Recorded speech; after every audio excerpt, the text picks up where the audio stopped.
प्यारे बच्चों, आज हम शुरू कर रहे हैं लेसन 2 बहुपद की सेकंड एक्सरसाइज। कल हमने फर्स्ट एक्सरसाइज शुरू की थी 2.1। उसमें हमने बहुपद के शून्य ज्ञात किए ज्यामितीय तरीके से, विधि से, और इसमें हम बहुपद के शून्य ज्ञात करेंगे बीजगणितीय विधि से। अब हमारे पास इसमें पहला क्वेश्चन है कि बहुपद के शून्य ज्ञात करो और शून्यकों और गुणांकों के बीच के संबंध की सत्यता की जांच करो। तो हम देखते हैं कि पहला क्वेश्चन, पहला पार्ट हमारे पास बहुपद दिया हुआ है x² माइनस 2x माइनस 8। हमारे पास जो ये बहुपद दिया हुआ है, ऐसे बहुपद के गुणनखंड करना हम 8वीं क्लास में भी सीख कर आए हैं।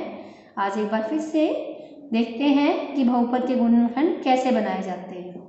सबसे पहले जो हमें बहुपद दिया हुआ है इसकी हम तुलना करेंगे। ये वाला बहुपद हमारे पास कैसा है?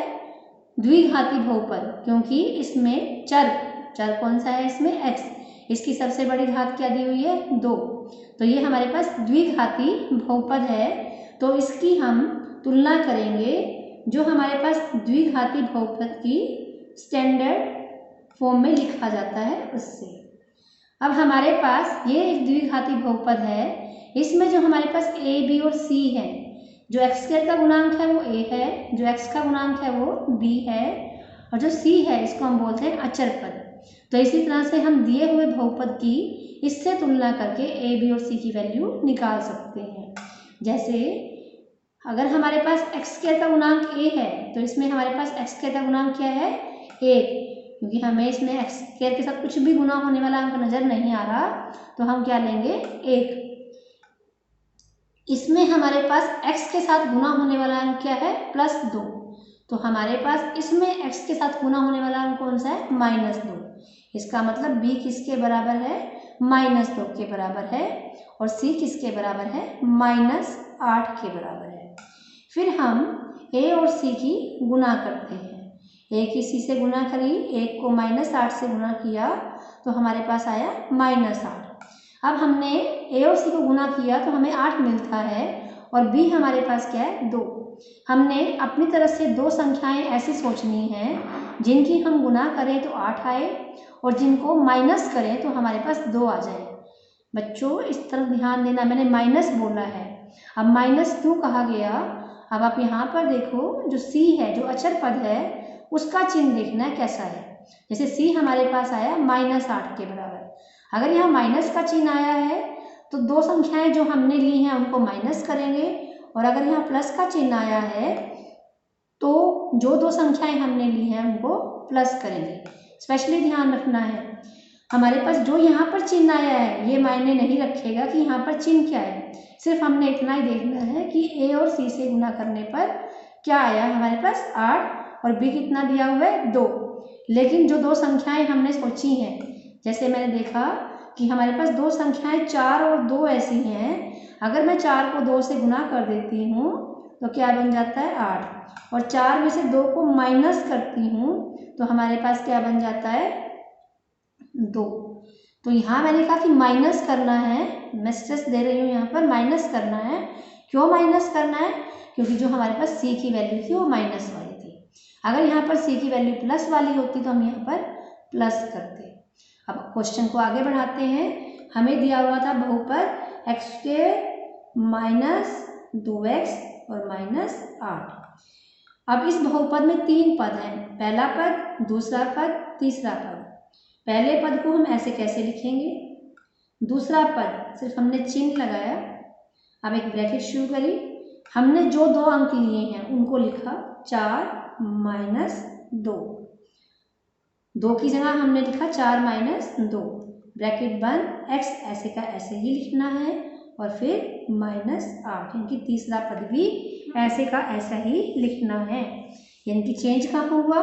बीच वाली टर्म में। किसमें चेंज हुआ? बीच वाली टर्म में। बीच वाली टर्म को हमने थोड़ा सा मॉडिफाई करके लिखा है, तोड़ कर लिखा है। यानी कि बीच वाली टर्म में भी माइनस का चिन्ह ऐसे का ऐसे है, x भी ऐसे का ऐसे है, लेकिन इस 2 में चेंज हुआ। इस 2 की जगह हमने क्या लिखा, 4 माइनस 2। हमें पता है 4 माइनस 2 भी 2 के बराबर ही होता है। अब अगले स्टेप में एक्स स्क्वायर। अब हमारे पास ये माइनस का चिन्ह है, हमें इस माइनस के चिन्ह को ख़त्म करना है। अब जो ये माइनस का चिन्ह है, अगर हम इसको, ये ब्रैकेट ख़त्म करनी है, अगर हमें ये ब्रैकेट ख़त्म करनी है तो ये माइनस का चिन्ह भी इन दोनों संख्याओं से गुना होगा और ये x भी इन दोनों संख्याओं से गुना होगा। पहले हम x को अंदर गुना कर लेते हैं, माइनस को हम बाहर ही रखते हैं। तो हमने 4 को x से गुना किया, हमारे पास आ गया 4x, फिर x को 2 से गुना किया तो हमारे पास आ गया -2x। ये ब्रैकेट ऐसे के ऐसे, और यहाँ पर हमारे पास क्या दिया हुआ है, -8। अब हम इस माइनस के चिन्ह को लेकर चलते हैं। ब्रैकेट के बाहर हमारे पास माइनस का चिन्ह है, तो जब हम माइनस के चिन्ह को अंदर लेकर जाएंगे तो वो इसके साथ भी लगेगा और इसके साथ भी। अब यहाँ पर देखो ये माइनस का चिन्ह है और 4 हमारे पास प्लस वाली संख्या है, इनकी प्लस और माइनस। अगर प्लस और माइनस दोनों चिन्ह इकट्ठे आए तो हम क्या लेते हैं, माइनस। तो हमारे पास ये क्या बन गया, माइनस के 4x। अब इससे करते हैं, ये चिन्ह कैसा है, माइनस का, तो ये चिन्ह भी कैसा है, माइनस का। यानी कि 2 चिन्ह माइनस माइनस के इकट्ठे हो गए तो माइनस और माइनस क्या बन जाता है, प्लस। तो ये क्या हो गया हमारे पास, +2x माइनस के 8। इसके बाद हमें पेयर बनाने हैं, जोड़े बनाने हैं। हमारे पास पहला पद, दूसरा पद, तीसरा पद और चौथा पद। पहले 2 पदों को इकट्ठा कर लिया और बाद के 2 पदों को इकट्ठा। अब हमने इनमें से उभयनिष्ठ लेना है। यहाँ पर देखो, इसमें, इस जोड़े में पहले भाग में x 2 बार आया है, दूसरे भाग में x 1 बार आया है। तो जो चीज़ दोनों में हो उसी को बाहर निकालेंगे। तो हमारे पास x है, वो इस वाले में भी है, इस वाले पद में भी है और इस वाले पद में भी है। तो x को हमने उभयनिष्ठ निकाल लिया। 4 यहाँ पर है लेकिन 4 यहाँ पर नहीं है, तो इसलिए उभयनिष्ठ नहीं निकल सकता। इसके बाद हम ब्रैकेट लगाएंगे। अब हमारे पास ये x 2 बार था, एक बार हम बाहर निकाल चुके हैं तो 1 बार बच गया। फिर माइनस का चिन्ह, x 1 बार ही था और उसको हम बाहर निकाल चुके हैं तो क्या बचेगा हमारे पास, 4। फिर ये प्लस का चिन्ह है। अब हमारे पास यहाँ पर x है लेकिन यहाँ पर x नहीं है, यानी कि कोई भी संख्या, कोई भी चीज़ हमें बाहर निकालनी है, उभयनिष्ठ लेनी है, तो वो दोनों में होनी चाहिए। यानी कि x को हम बाहर नहीं निकाल सकते, ब्रैकेट से बाहर नहीं रख सकते। अब यहाँ पर 2 है, यहाँ पर 8 है।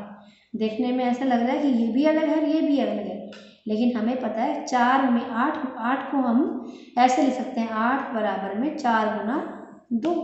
यानी कि 8 में कहीं ना कहीं 2 प्रेजेंट है, यानी कि 2 यहाँ पर भी है और 2 यहाँ पर भी है। तो हम 2 बाहर निकाल लेते हैं। अब हमारे पास 2 बाहर निकाला तो इसमें से क्या बच गया, खाली x, क्योंकि 2 तो बाहर चला गया। ये माइनस है। अब 8 को हमने लिखा 4 गुना 2, इसका भी 2 बाहर निकल गया तो क्या बचा हमारे पास, x - 4। अब हमारे पास यहाँ 4 पद थे, अब ये 2 पद बन गए। कल आपको बताया था पदों की गिनती कैसे करनी है, कि जो पद प्लस या माइनस के चिन्ह से अलग अलग हो रहे हो, ये x इस ब्रैकेट वाली संख्या से गुना हो रहा है, ऐसे ये 2 इस ब्रैकेट से x - 4 से गुना हो रहा है, यानी कि 2 और इसके बीच में प्लस या माइनस का चिन्ह नहीं है। ऐसे ही x और इसके बीच में प्लस या माइनस का चिन्ह नहीं है, यानी कि अब हमारे पास एक पद तो ये है और दूसरा पद ये वाला है। तो अब हमारे पास दोनों पदों में से क्या उभयनिष्ठ निकल रहा है, x - 4 इसमें भी है और x - 4 यहाँ भी है। x - 4 को हमने उभयनिष्ठ निकाल लिया। तो अब हमारे पास क्या बचेगा, इसमें से x - 4 निकाल लिया तो यहाँ बचा x, ये फिर हमारे पास प्लस, और यहाँ पर x - 4 तो हम उभयनिष्ठ ले चुके हैं, यहाँ का बचेगा हमारे पास 2। अब ये हमारे पास इस बहुपद के गुणनखंड बन चुके हैं। आप 8th क्लास तक यही सीख कर आए थे कि बहुपदों के गुणनखंड बनाना, लेकिन आज हम क्या कर रहे हैं, बहुपद के शून्यक ज्ञात करना। शून्यक के लिए x - 4 को 0 के बराबर रखो, ऐसे ही x + 2 को भी 0 के बराबर रखो। अब हमने x की वैल्यू फाइंड करनी है, क्योंकि शून्यक क्या होता है, x की वैल्यू। यहाँ पर हमारे पास -4 को राइट साइड लेकर आओगे तो क्या हो जाएगा, +4, और 0 में हमने 4 ऐड कर दिए तो क्या बनेगा, 4। ऐसे ही हमारे पास ये प्लस का 2 है, इसको राइट साइड लेकर जाओगे तो क्या हो जाएगा, -2 और ये हमारे पास 0 में से -2 तो क्या रहा -2। आप बच्चों ने ध्यान दिया कि हमारे पास दिए हुए बहुपद कितने शून्य आए, 2 शून्य आए। तो ये बात हमें हमेशा ध्यान रखनी है कि अगर हमारे पास द्विघाती बहुपद है, यानी कि चर की सबसे बड़ी घात 2 है या बहुपद की घात 2 है, तो उसके शून्य 2 होंगे। अगर चर की सबसे बड़ी घात 1 है, यानी कि रैखिक बहुपद है, तो शून्य भी 1 होगा। ये हम कल कर चुके हैं। यह हमारे पास चर की सबसे बड़ी घात 3 है, यानी कि बहुपद की घात 3 है, तो शून्य भी 3 होंगे। अब क्वेश्चन में हमसे कहा गया है कि ये शून्य है और ए, बी और सी हमारे पास क्या है, गुणांक। तो इनके संबंध के बीच की सत्यता की जांच करो। अब इनके बीच का संबंध क्या है, हमारे पास संबंध है कि जो शून्यकों का योग है,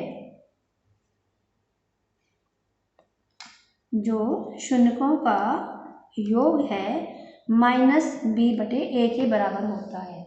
तो हमने चेक करना है कि क्या ये सही है। हमारे पास ये इसका बायां पक्ष और ये इसका दायां पक्ष। तो पहले हम क्या ले लेते हैं, बायां पक्ष। बायां पक्ष क्या कहता है, शून्यकों का योग। शून्यकों का योग, हम शून्यकों का योग करके देखें। हमारे पास शून्य कौन कौन से आए हैं, 4 और -2, यानी कि 4 और -2 का योग करना है, 4 प्लस -2। तो प्लस और माइनस चिन्ह दोनों इकट्ठे हैं तो कितना हो गया, -2, ये 2 आ गया। अब हमने देखा दायां पक्ष। दायां पक्ष क्या कहता है, -b/a। ये बायां पक्ष -b/a के बराबर है, माइनस। अब b की वैल्यू देखो, ये माइनस चिन्ह हमें दिया हुआ है, b की वैल्यू कितनी है, -2 और a की वैल्यू 1। a की वैल्यू 1। तो हाँ, माइनस माइनस 2 चिन्ह इकट्ठे आ गए तो क्या बन जाएगा, +2। तो 2 को 1 से भाग करोगे 2, यानी कि हमारे पास बाएं पक्ष की वैल्यू भी 2 आ गई और दायां पक्ष की वैल्यू भी क्या आ गई, 2। तो इसका मतलब संबंध कैसा है, सत्य है। चेक कर लिया कि शून्यकों का योग किसके बराबर होता है, -b/a के। फिर कहता है कि शून्यकों का गुणनफल, शून्यकों का गुणनफल ये c/a के बराबर होता है। इसी तरह से इसमें जो बायां पक्ष दिया हुआ है वो हमारे पास है शून्यकों का गुणनफल। अब शून्यकों का गुणनफल करके देख लो, एक शून्य हमारे पास 4 है और एक हमारे पास -2। जब दोनों की गुना करोगे, 4 को 2 से गुना किया 8, 4 प्लस की संख्या 2 माइनस की संख्या, तो हमारे पास क्या हो गया, माइनस का चिन्ह। अब इसका दायां पक्ष लिया हमने, दायां पक्ष क्या है, c/a। अब c की वैल्यू कितनी है हमारे पास, -8 और a की वैल्यू 1।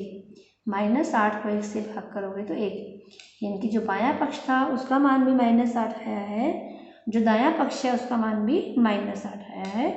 तो ये भी सत्य है। क्या सत्य है, कि शून्यकों का गुणनफल c/a के बराबर होता है।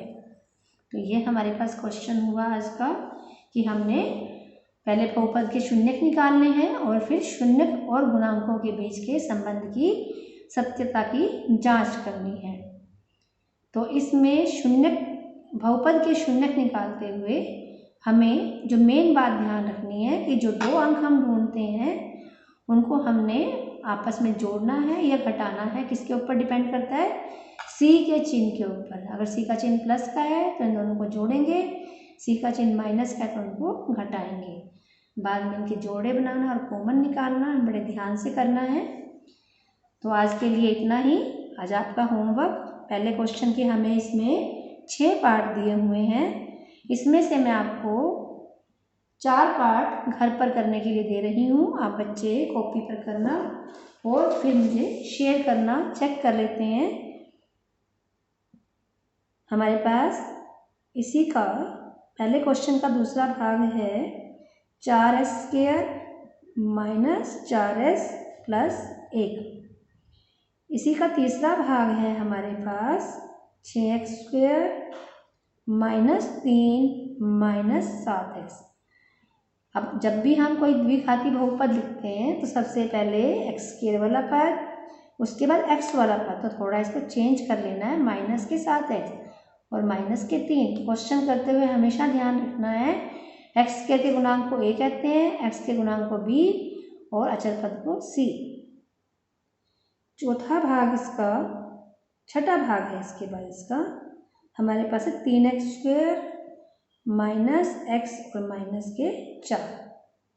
तो बच्चों आपने इसकी ये प्रैक्टिस करनी है।